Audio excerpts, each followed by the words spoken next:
O la tātou tāpo i atu i le tua.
Ne tangata o le atuai, e sola e se ia mea, e tausisi atu i le ame o tonu, ma le ame o atua, ma le whaatu atua, ma le alofa, ma le onosai, ma le angamaru.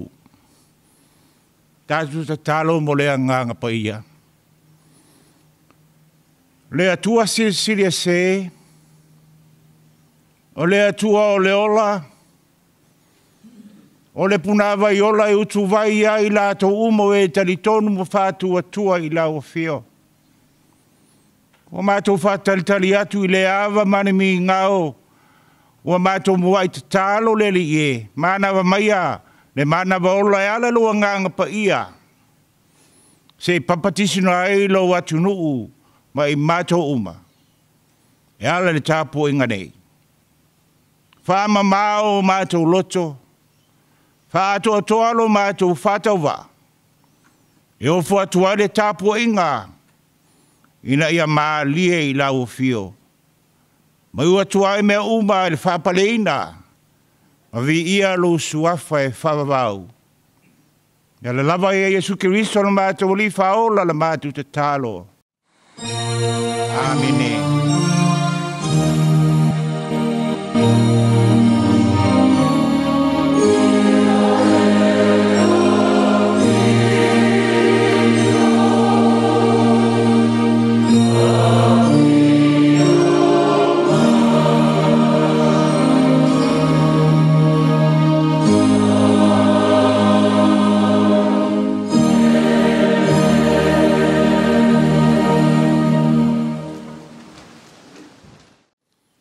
Tātou vi atu le tua le vi ngai lua. Lua le tātou vi ai le tua.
Whaitawina le tusi pa ia.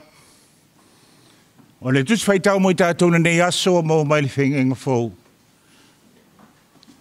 Tusi mo mua Paulo, e ha Timoteo lo na mata upu e ono. E a maton whaitau ma le whai upu sifumatasi, se i o atu le whaai unga. Timoteo mua lo na mata upu e ono, matan whaitau ma le whai upu sifumatasi. E o atu le whaai unga tātou te whaitau, se lafu ai iai. Whaafunga ia nisi o awhinga pa ia ala tātou ali. A o oe, ne tangata o le atu ai, ie sola ese ia mea, e tau sisi atu le ami o tonu, ma le ami o atua, ma le whātu atua, ma le alofa, ma le onosai, ma le angamalu.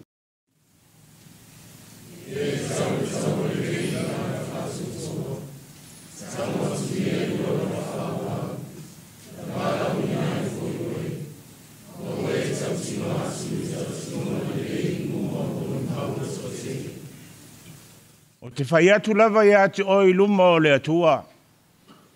O le whaola i mea uma. I luma fo e Keriso Iesu. O le na moli mau le tautinonga le lei a ponatio Pilato. E tau file ne koa i mana le koa. Ai e le matau e anaina. Se o atu i whai mai o tato i Iesu Keriso.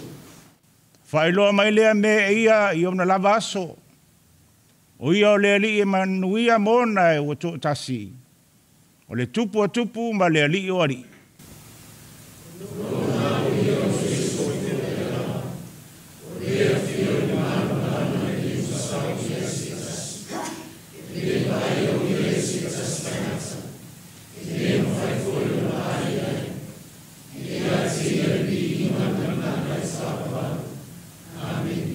Ia matua whai atu i e mauoa i le nei o langa.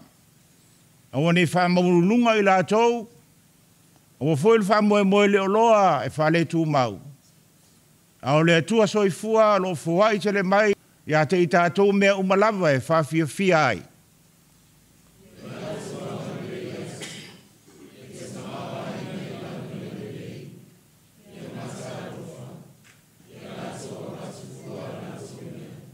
Ma ia whaapea o na tātou te ua o loa mo i tātou lava. O le whaavai le lei mo aso atali. Nei ala tofi tā ngofi atu leo la moni lava.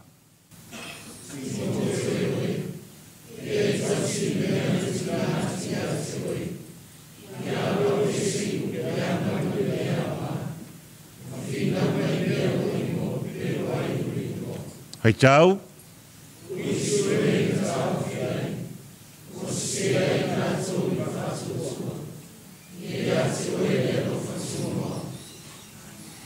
Tau nei whamanuia mai le atua ala le tātou whaitau whalongolongo niso ana Afiafi pa ia. Ia tū mau atu ia te elevi inga. Nei se o le whaavavau lava. Āmene. Roa se lausful valu pese tātou pese ai.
o tātou tālo sanga, talo le whawhitai, patu e senga, tu atu nisi o tātou manao i le atua.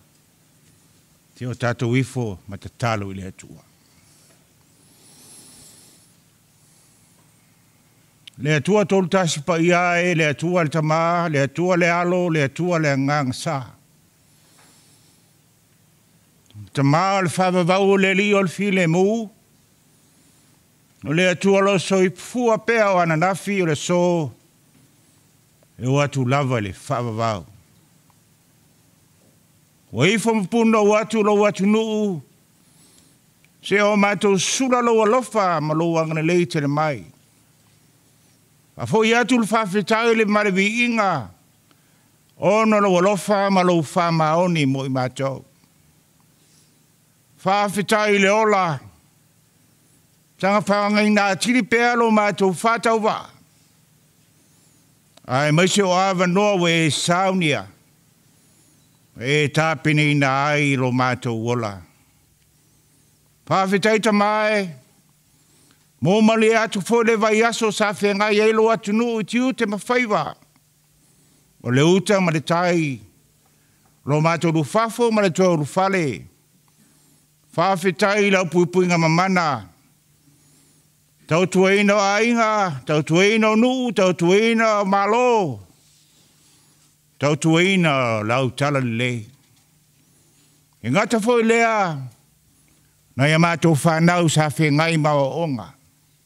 Tāpo inga na ia mātou tamā mtina mātou tua. O i lātou o pula pula la ngoto lo lātou soifua ma ua afu lo lātou tau tua. Whawhitai le atua. O whelawa sa mātou wanga iai. Sa la matia lo mātou ora le fili ma le ti apolo. Ai peita. Wa unuani mala e afe mani puapua ngā. Whawhitai le atua o malie o ua malie malo. Wa ue to pule le soifua lo watunu ma so mātou ola. O lo file mu ma lo samale mu. Wa e malo ai whaiva lo watunu. Uilava tamā, ina fulitua mai nisi o tamā, ma tina o lātou sautau tuaina lo watunu ma le kāresia. Whawhitai lo lātou sautaua. Ia whaima vi ingo lau o fio lo lātou tautua. Whawhitai le tua manuia lo watunu a toa mata mai maunga te tele. Se i o atu i maunga iti. Whawhitai lo manuia whainga malo i ona taitai. Lātou ono sai, ma le whaapale pale. O i tu tina o mawhale ma lo i lātou, wa tongi le lātou maa. Mo le ati nai no le atu nuu, o ati nai se ma pisi nisi whawhitai le atua lo lātou sautaua. Ia vi ia elo suafai, whababau. Whawhitai le atua manuia i kālesia kerusiano uma i Samoa. Lātou ngā luenga tā lai ma le whātale le ina o lo watunu. Mese le lātou whānono ngā manu. Mo se manuia o Samoa tai au. Whawhitai le lango mai o nisi o atunu mai whafo. Lo tu mailo lātou tau au mo le atina ina o si o mātou atunu. Le ngata fo i leo ave fua ma tama whanau le atunu o ngāru lue. Iso se tua le kelope. Ai mese le tautua i tau malele o nai o mātou ainga. Lo alala ma papa au i atunu mamao. Whawhitai lo lātou tautua. Mo le atina ina o Samoa. Whawhitai lo whātamā ina o mātou lawele ele. Le ngata i whale ma le vani monimo. O mea i e tua i ai lo watunu. Whawhitai tā leni mā ngawā. O le poto ma le mawhauwhau e whaupenga ina ai lo watunu. I so se matata ma so se tiute o e whaunga ina ai le soifua ma le ola. Whawhitai leo o nanga. Televise pasala lau o whae e o no atu tala le lei. Le ngata i samo nei. A so se i tu o le lalolangi. Le ali ie. Te lava mea mātua ti fi whawhitai ai.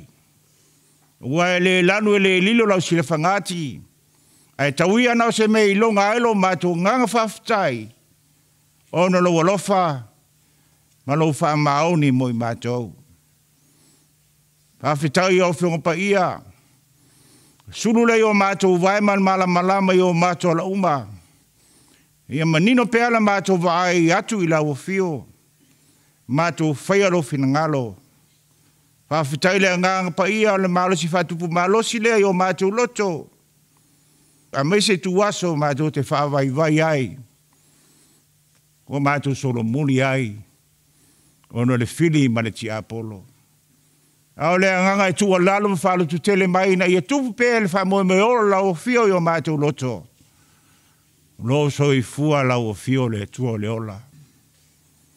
Tumutumunga le mātou whawhitai le taulanga tu tasin sauni e keriso lona so I fua pa ia na ofo no mai ato toa. Ia mātou maua le ola whawawau. Tu mau lau fio le atua le whawhitai le viinga o le pule au I mea umalava. Nei se o le whawawau. Le atua mi o tonue. Au le pau atu se upu o mātou ngutu o matalava o le masiasi I mātou. Mātou tau tino atu se atu nu se ma le sala lava. Se tau tua se unanga o le ato toa. Ono le mātou whatamala ma le whatalale. O whailava o mātou loto. Whamalie o mātou manao. Ai whatuatua nai lo finangalo lofa. Whese se ai, whatupu vevesi, nisi o mātou uso tua oi. Ono le manatu whapito. O le mātou wola whawhoringa I lau o fio. Mātou le whamaoni I o mātou tiute. We wala wina I ai lo mātou wola. A mangalo mai Samoa. A mangalo taitau le atunu, taitau le karesia. Tai o nu ma inga o lava I whara potonga se ese e tangata to tasi. A tasi e male tele o ni o mātua ngasala umba. O mātua tu ele atu ma le loto mawalalo awa le tamae. Wha pale mai e ala lo lofa tu noa. Ve toto ke riso e whameningi ina. E ma ngalo ai I mātou. Tu avatu I mātou le mawhitanga malawo fio tamae. O mātou talia o ia le salamo ma le whātua tua whamaoni. Mea tua whawhafonga tāloe. O lau a fio lawa I malia I o mātou manao I melele uma.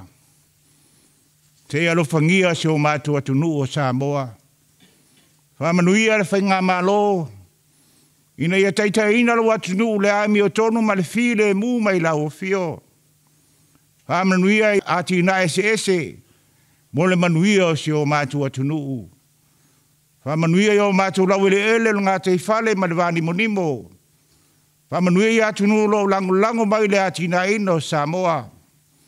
Hamanuia tama whanau le atunu lo avea ma ave fua. Iala ngā luenga o awa onga ma so se whaanga tamba. I so se itua le lalolangi. Mora lātu on sai. Ma le ola tawiwi. Hamanui e kare sia kerisiano uma I te tono le atunuu. Lātu ngā luenga whatara le lei. Meisa le lātu te talo ina ia manuia Samoa tae au ma le lumana. Ngā tō manatua I lātu lo whataotoria e ngase. Tono so se maota ngase. Ma to tono ainga. I o ati ailo mana whamalo lo. Whamanuia ngā luenga la vea I alii ma tamaita I fō mai. Tā poinga na e mātu tamam tina mātu tua whafura ino la so soifua ma leola. Manuia o mātu ainga loa lala I tu e fia le lalolangi. Alo whangia le whainga malanga whauawa Samoa nei vai tau le tausanga. A perepelea e lau fio. Ia mamao ni mala mani whaingata. Ia saunga le mu mea uma. I lo fi le mu ma lo lava mana. Pea ngā solo le whunutele lau I kalesia le neva yaso. Malutia le soifua ma le ola e ale whi malanga inga. Lungo lau le ele, lungo le ea ma le sami. A saunga le muina lo lato wola e ala lo alofa tu noa. Whamanui le lau lau a whono la whunutele Komiti SS ma lau su whono filfilia. Maua so lato fina ngalo. Awa se manuia le kalesia tae au ma le lumanai. Le lalo langi bibesi malftawai. Ato file muina lo mana o ai lava lo mo milo sosoani lunga le vasa. Fungale ele marea. E ele file muo la o fio. Nisi foi o fe ngai ma whangitao na pule malosi a isi tangata. Ia o atu lo mana la vea i mo i latua. O ai o whano noa. Wha maise wha maa whana ina e lo nganga. Te temi mātou whalongolongo lo whetalai mai. Wha o ngā ina lo mātou whātau waa. Ai o mātou whalongolongo manmanino. Pese a lo whina ngalo mo i mātou. O nisi o mātou te talo. Patasi e male telo te talo lilo lo loto tangata lava ia. Mātou te ofo ina atu ina ia whaia e lo whina ngalo. Awa lava o mātou loto. Ala ia Yesu Kiriso lo mātou limo lo mātou whaola e tō tasi la mātou te talo. Amene. Serau waris fu malfitu pese. Tātou tu e pese ai.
unga le suafa mamaru le tua le tama, le tua le alo, le tua le anganga pa ia. Amini. Le amol me tua malitusa tātou whaita wina ma le whengenga fōu. Tu se mua mua, Timoteo lona tau poe ono. A wo fifa ngā ina se vaenga le whau pusa fun malitasi. Whapea ona toi whaita wina. A o oi. Ne tangata o lea tuai. Ia e sola ese ia mea. A o oi. Ne tangata o lea tuai. Ia e sola ese ia mea. O le manatu o tūle nei aso tu sei malfasi inonga le tusi whaita waso. O langa faso. O langa faso. E ere tau whinga lau tele lau whaito whare tusi pa ia. I tusi a Paulo ia Timoteo. Na fua i ona toi tusi a tu Paulo ia Timoteo. Aolo sai tia i whiri il whai pui Roma. Ina wailoa e Paulo. Le mea o lo tupu le kalesia i Efeso. Wa mata na solomuri le ola whaso o Timoteo. A mata mai lava lai au le amatanga mai tu susinga whasolo mai a ia. Ala fua lea na mafua i ana toi whai Paulo luna talifa le nganga Timoteo. Ia e manatua. Toi whamumu mea lofa le nganga o lo ia te oi. Wa ai le whātua sai lo tina. Ma le tina o lo tina. Ia e ono sai mea tina. O Efeso e leo se kalesia e whengofie. Le angalo ia le malu tiana i Efeso. Mea lo ia i whiwhātawa ingo le oa le tele o le tamawa inga. Whaingo fie mea ia. Ona mi milo ma vanga ai ala ngona o tangata. Oe ua tutu maule latu teltonunga whakirisiana. E ona suia ai foi o latu la ngona.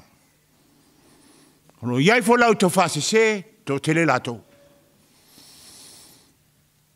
Tama whai atu la apostolo Paulo. Ma toi wha manatu i ai le wha enga o limba. Ma le wha pai ina e whai ma ave whi au. Ina ia whai ma so. O le wala au e whai ma so o Yesu. Le anga wailoa e Paulo i le whai ngō fie o na ve ma so o le li. E ino sia. E mativa.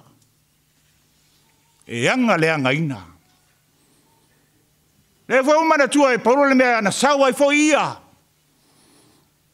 Le amatanga o li a vea ia ma so o le li. I lona ita ma lona lima te. Ina ita ngata na fai ma so o le li. Na mafua i ona suia lona olanga. I le ala i tamaseko. Lea la ualu Paulo malona ngona lea le whare pui. Ono ti ngā o le tala le lei. Lona vea maso. Te leo upo Paulo e whamatala e lona ti ngā. Na sasa whaafia ia. A whaatia whaafia. A le tasi leo winga whaaso. Te leina le maua e so o le li. Ai fai mai Paulo. Wa leo toe ola au. Au ke riso lo ola i to tonu i atea. O le malo si anga le na o leo langa faso. I le fai ngofia lana ve maso. Langa fai mai asu ai ai se fie mulmul mai a te ia. Tango e amo rola sa taulo. Nona winga, e mana o mia le ato atoa o le ola e ofoina. E reo se ngā luenga e wha moe moe, e alune ia maua mai se taui. O le ata le nā le tautinonga, a le ona le pule ato atoa, pe ona mori mau mai e luka. A o to wo, a o to te ave se ato el malanga. Te tō, se tanga, se mea ai, se tupe, aua. E alo whangia lava o tō le ala, ona wao. A iai nesi e le fia, pe le talia o tō, tu iai o tō vai. A e alu pēr ngā luenga, wha wau pēr ngā luenga. E ui le ngā luenga e whātusa e le maa moe sa vali le vau luko whi ai. Ai iai ma le whautuanga le ri. Ai, o tō wō e ui atu maa moe i le vau luko whi ai. Ai o tō whiwhi le mū peo lupe. Ma ia tama mai. Ai sea. Nanga iei whao so songa i le ala. Ma fuanga le whamalasi au Paulo ia Timoteo i lona avea maso. Nanga woi loa i Paulo whalongo fo i tala uo mai a te ia le whaipuipui. Ua mata na pala ai ma fefe Timoteo. Nea lawa to e whamanatu e Paulo sole. To e whamumu me alofa le anganga. Olo ia te oi. E mana tua le taimi ne whae ai lima ia te oi. Au e te whai pala ai ala ngā ruenga. Alu ma le mauti noa ma le loto a toa. Olo iai le anganga o le atua. E tio fo Yesu ina ua ruatu e le talavou mau mea. E na vesili e le ri. E iai se esi mea o te whai e na ia wau. Mau ai le ola whavavau. Vesili Yesu. Wei tau si tūrāwhona. Uma. E isi isi mea. O lea tūrāwhona sili, tali tau le lea, ia e alofa atu le atua, alo loto atoa, ma alosi atoa, nganga atoa, ia e alofa atu. E le lua te tua oi. Sila fia le lea Yesu e mau oa le tau le lea. Petela Yesu alu. Pa tau atu au mea ie mātitiva, ma awe tupe ie mātitiva, i le e sawai, ma muli mai i atea. Ua teiva. Ua alu ma mata faa noa. Nanga iele teimi i tātou ti whai tauai. O tātou, o whai maso Yesu, e maua aise tātou mea mamaa. Ne fai mai ei Paulo ia Timoteo. Alu. Awa nei maua o le ora wha maulunga ma le manao le ta maua inga. Awa. Nei e se ai. Ai e matua ta ofi le whatua tua va yatu. I le malo le langi. Ni le maua le mea le na. Po lenga o Paulo. Nei fefe Timoteo i tangata. Vai atu le tamau ainga. Na ngalo lo lea o na valawina. Fa so valawina ai oia. Leta fole na o tatu valawina. A whaile fina ngalo lea tua e o mai ai tatu le mea moni lea i lo tatu valawina fa so. I le mea le na e te ngalue ai ma utautua ai. O fea lava. I le malo. So se ofisa, so se mentanga luenga. A whai e ino sia oi. Ona oe lea te alu le tū lea i sasae. Aua e te pala ai. Aua e te fefe. E te alu na oe i sasae posisifa foi. Neanga le fautuanga Paulo ia Timoteo. O le ala faso, le ala la faso. Pa mua Yesu Keriso i lo loto. Nga valawina ai oe ngā ruenga wha maoni. Tasi le vai ngalo tele ai nei whawhitauri. Lo tātou walauina whāso. Walau e whai maso o ngā luenga al malo, walau ina whāso i ngā luenga le kālesia o whea lava. Nenei vai tau le tele o whea vea inga o tala i lungo lau penga tawha i langi. O le whai o tātou ti ute, ono le tātou whewhewhe ma le tau whamatau a nisi tangata. O whai lava ma se tawane ai. Ma wale tutusa tangata umai lawa ai.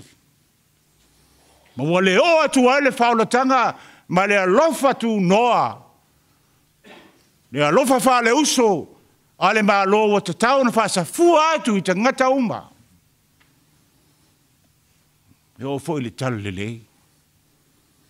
Ngā luenga tangata ua whai masoo. Tātou ai umai maalua. Tau tala lava ma le whaaloalo. Avala u melita mai nuu tulou. Telen le fia e o iai. Ai sea, lenga le titi te mau ai ngai mau ai. Po lenga le nā paulo. Le se longa vala u mele nuti le se lau me tā whale. Fato ai alu le iai.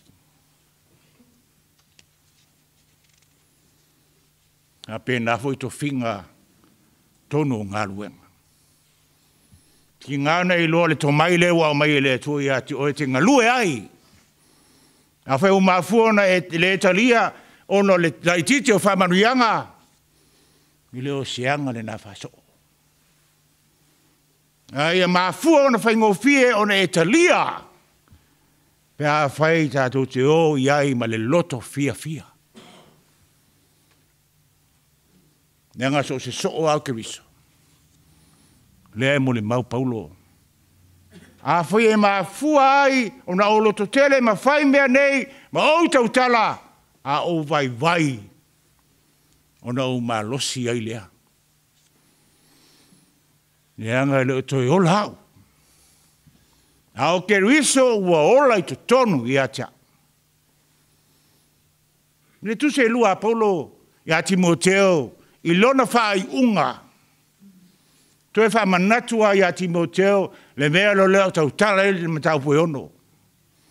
I lana tusi mua mua. Le mea le na lelo wha tua atu i a te oe Timoteo. Nanga wa. Mo lata mai le teimi o te aluai. O lata ina o wati. Ha mai Paulo, Timoteo, wha longo le lei mai. Ua o tau le taua, ua iwi a te au le tau sinionga. Nā le soa e pipi i a Yesu, nta au fi mau i a Yesu, i leo ni o le lalolangi. Pai mai Paulo, na fuai mai le li, i le alava aso le pale a li, le pale o le ola. Mai lato umo e fia fia le faiva faso. E leo toi ola oe. Au ola ke viso i to tonu i ati oe. Ma fua ion e manu malo. Samoa. O le alu feiva lo e ngalue i ni aso. O oe au le so o filifilia e ke viso. Fai mal fa maoni, fai mal alofa. Au e te whai po le ale te leo le tamau a ingalo e maua. Ai e alu ai. Po le ale te leo loa lofa. O lofa tino ai lau ngalueng. Ina ia ola ai isi tangata. E ata nao Yesu na fiu mai li lalulangi. O le so, fo linga ia Yesu. O le so, ia pei o le atua. E so umalawa le tama i titi lale lon tama. Mo onga nao Yesu. Tātou so ia te ia. O i tātou a whaola ina. Po le alawa lo walawina. Le ale whatinonga wa whaia Yesu o ia le so. O ia e ui o ia le mamalu siri ese. Aina sawa. O ia o le so. Na sawa. O le alu e whaife au. O le so. O le alo e au auna. Amatala Ioane mtabus fulma tolu. O a vatul fa wao. O la ia. Ia fa pe nao na fai. O leanga le na fa so. O se fia mua. Muli.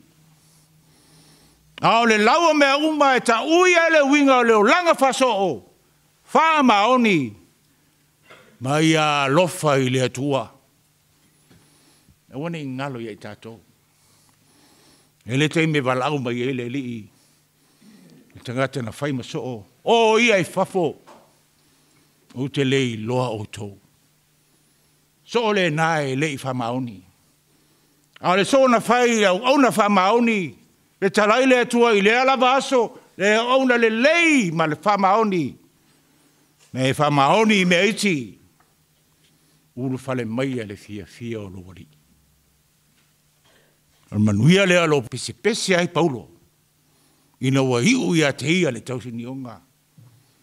Teu mo au le pale o le ola. Al manuia foi le nanta pena ke riso lo na fio mai mo so fa so o.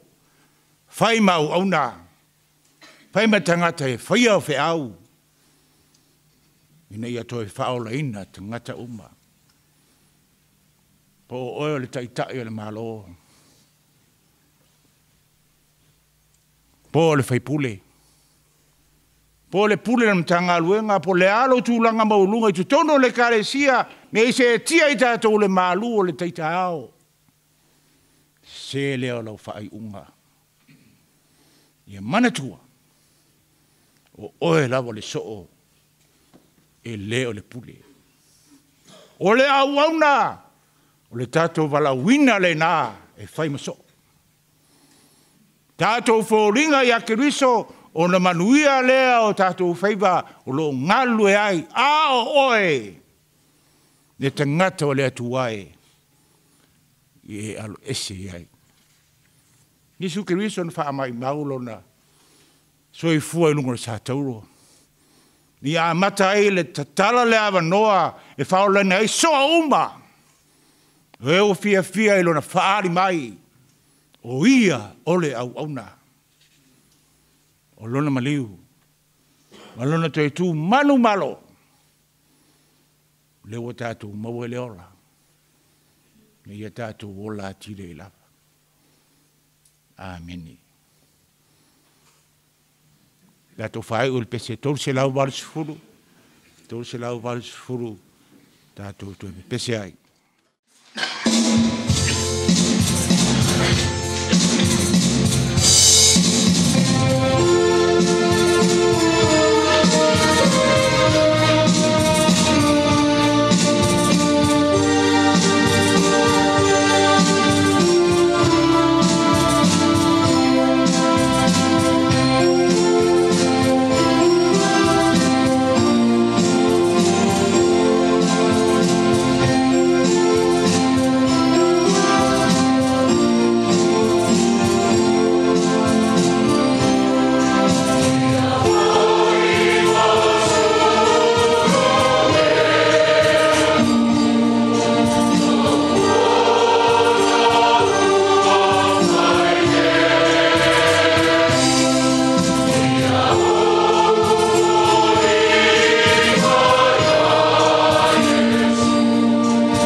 mātou whai ule te talo.